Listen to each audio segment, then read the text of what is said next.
on Main Street every Tuesday at 8:30. So please go check out his shows if you have free time on Tuesdays. Tonight we will be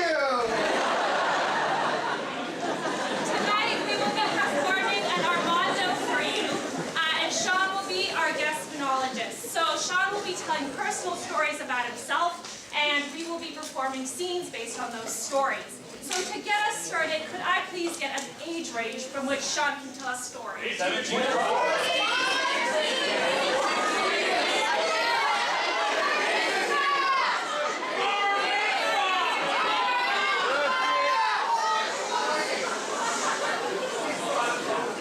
We will be doing 17 to 21. Oh, yeah.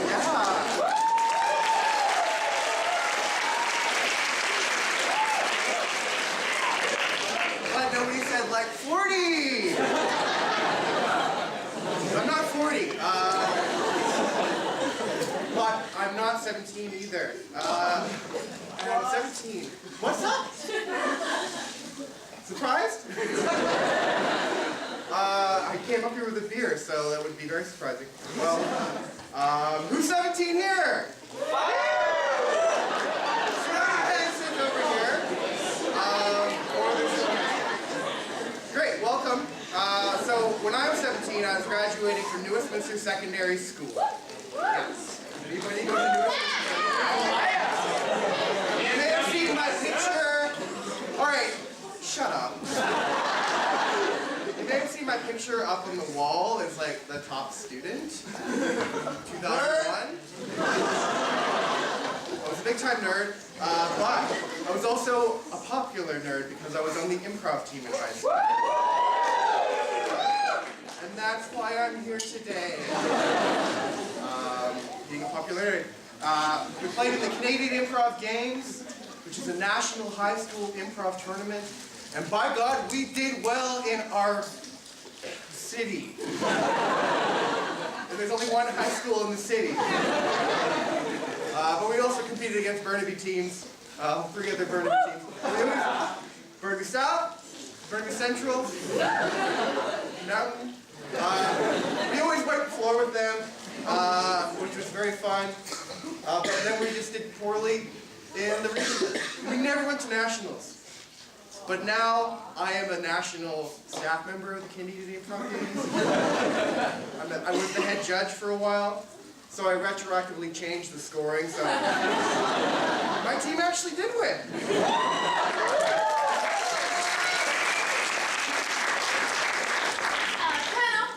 Yes, Rabbit. When you said we conquered the country, I didn't expect you to say that we conquered 2 feet of farmland. What can I say? I went on the internet, I purchased it in my name, I said, this is Colonel Land. I'm officially the Mayor, Prime Minister, and Governor General. I don't know how we're supposed to have the people respect us and our club.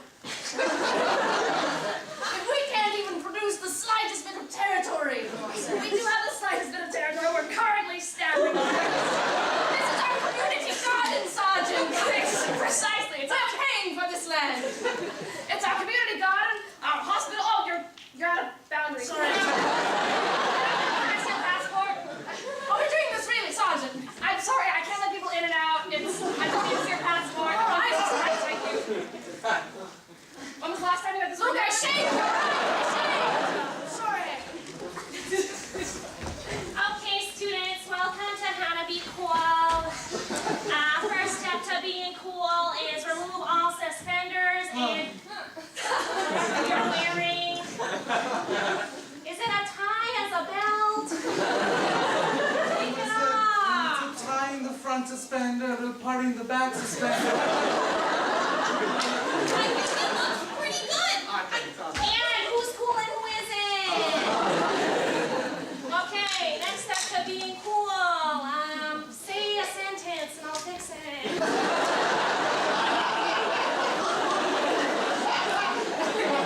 Your hair looks nice. Can I eat it, son?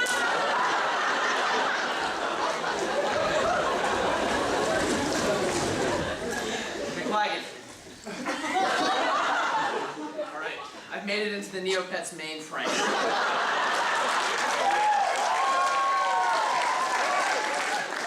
So I got your total Neo points up there. You said you wanted a rainbow paintbrush? Yeah. That goes about 250,000 Neo points in the trading post. Right? So I can subtly up your score by about 5,000 Neo points every 6 hours. That way the staff won't be on to us.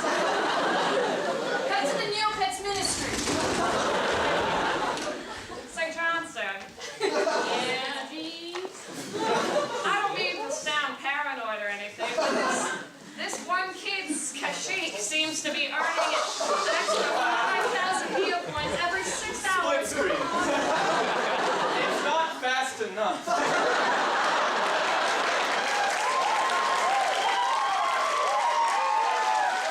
It's a very delicate operation. Push Like, it. the harder I push it, the more likely they're gonna fall. I've got 5 pet races to win.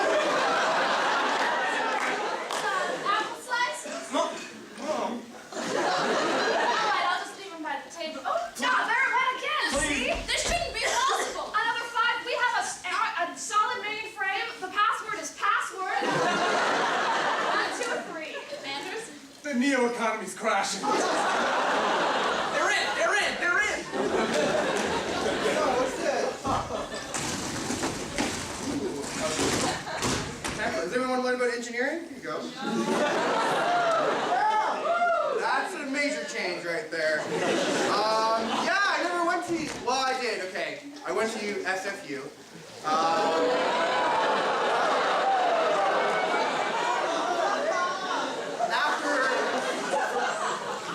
For a year, then I hated it and I dropped out of school.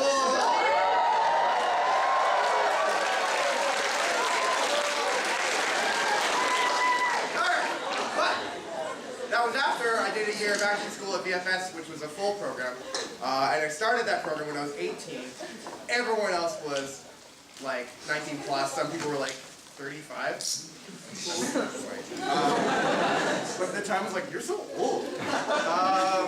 Anyway, so I was the only 18-year-old in a class of people older than me. And we were actors, so we would want to go drinking after class. And they would always go to a bar nearby, the Canby. The Canby was easy to get into, and the other one, Pub 340, was easy to get into. If once in a while they'd be like, no, you're too young. But I was here last week. But no, well, not today. But then one of my classmates was having her birthday, and we were all going to go to a bar that doesn't exist anymore. It's called the Wild Coyote. It used to be called Motel. It was down by the airport. Really weird. Now it's just an empty. Does anyone go to those parties at a weird park down by the airport? Down by there. We'll talk about it later. But I didn't have ID. I was 18. My friend, who looks nothing like me, he had a unibrow and a very thin face. The only thing we had in common was black hair. He gave me his ID. This never works for me. I know I'm gonna get caught every time I try to do anything bad, other than live candy in the public park. I'm just like, here's my ID. He's like, that's not you.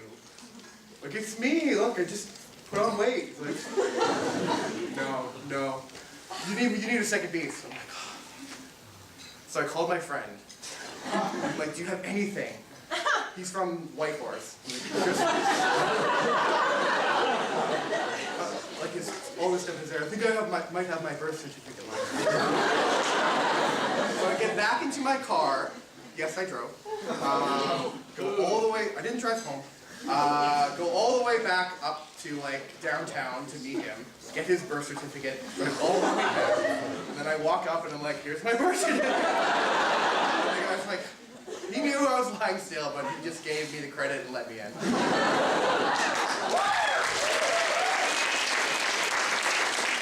What will it be?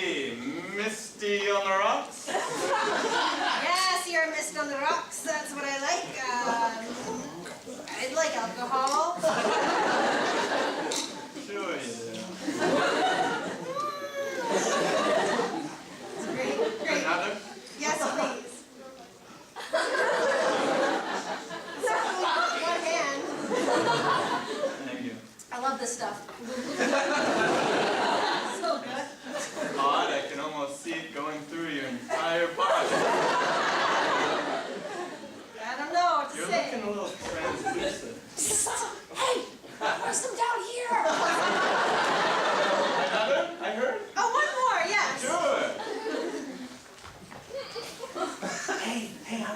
Alright, one more.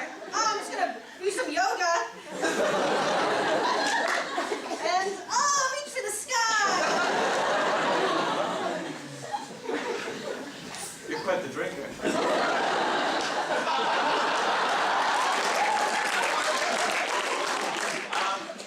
Ask them if they want salt. You want salt on it?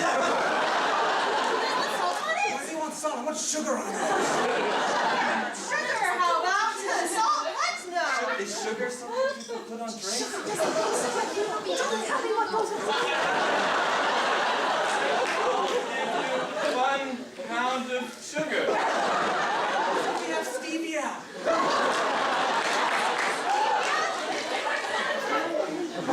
No stevia, but we're a real bar, of course. Just out of it currently. We've sold so much. How about a dry bag of brown sugar? Yeah, that's a normal thing that I want, yes. Baking soda? Yes. Is it cane sugar? Sugar? Sorry, I'm a little bit picky. Well, we're all picky in this kind of setting. Of course. Of course. Of course. Of course. I'm 50 for sure. If we're so old, why don't we do what old we get married?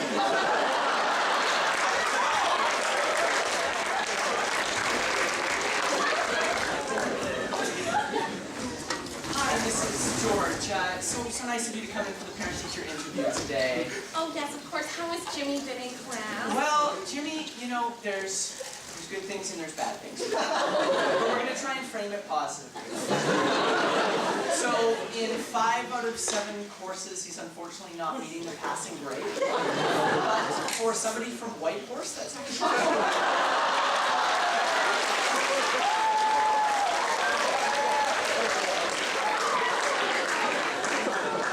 Maybe come to my party after the formal. It's in a wet ditch. Oh, cool. Yeah, there'll be worms there. Lots. You know? Do I bring my shovels? Of course you do. And a spade. Okay, but Stephanie, last time you invited me to meet one of these. Last time you invited me to one of these things, you had me bury your uncle. Yeah, well, the aunt's gone too. So, to a wet ditch. I don't know if this is my type of party. I'm just not getting the thrill that you do. Oh, I'm sorry that you can't handle sawing off a limb. And looking at some dead cold eyes. You know, I actually, like my aunt and uncle, so it's actually a lot harder for me. So you gotta be close right now. Are you a little baby? You gonna cry? No, I'm not gonna cry. Yeah, you can help me bury a body. Not to the white ditch. Early bird gets the worm. Shut up, Auntie. Oh, those eyes, they All are. right, Miss Lawyer, I'll give you a few minutes of recess, but this is an open and shut case. I think not, Mr. Porter. Wild coyote, you. It's evident my client was innocent this whole time. You're listening to blasphemy from the defense. I will not entertain the idea that a child chopped up limbs and buried their own head. I will simply not consider it. A child, do you hear that? Sounds like a guilty verdict! All right, well, let's head into the courthouse and see how this plays out Let's. then.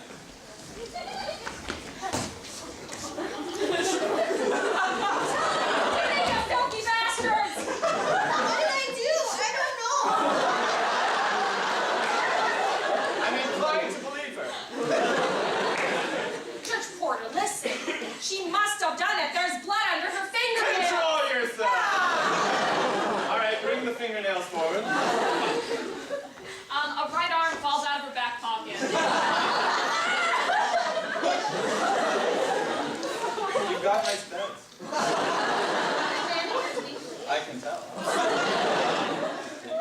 single callus. I'm not seeing anything. Thanks, I'll take my leave then.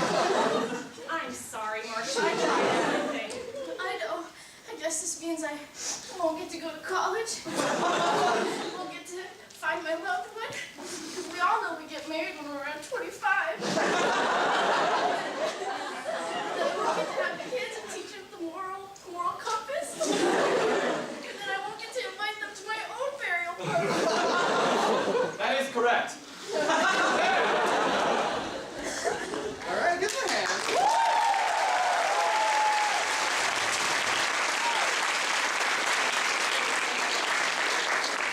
So now we can talk about why I decided to drop out of university.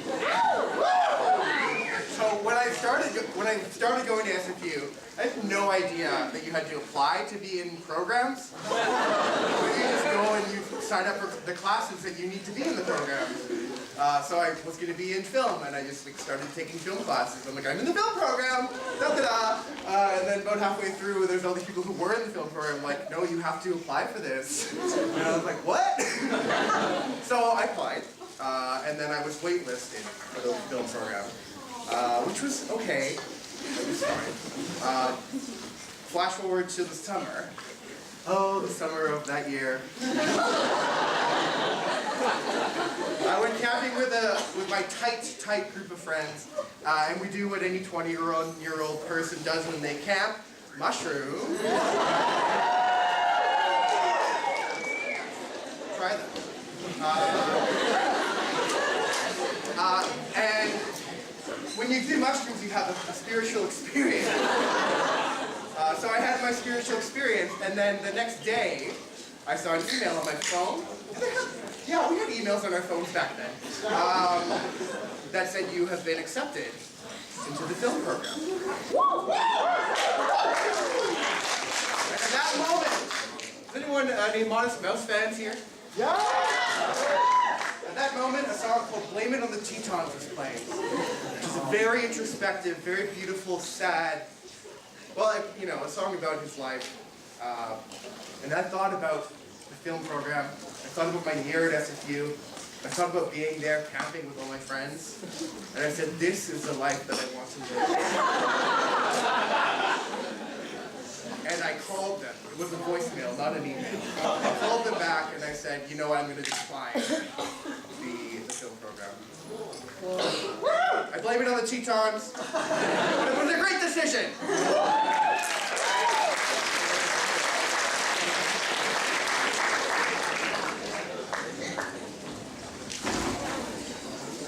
So, I've been hanging around the fire department for long enough. I'm ready. Sorry, who are you? I've been watching a lot of Law and Order, and I think I maybe have my first court case. Excellent. We still need to work through that. I found a dirty latex glove on the ground. I think I'm ready to be a doctor. I've watched enough children being birthed to know I'm ready to be the parent. I've seen Mission Impossible 6. So I'm ready to dive out of this plane. A parachute would be... I've breathed enough air. I think I'm ready to be the atmosphere.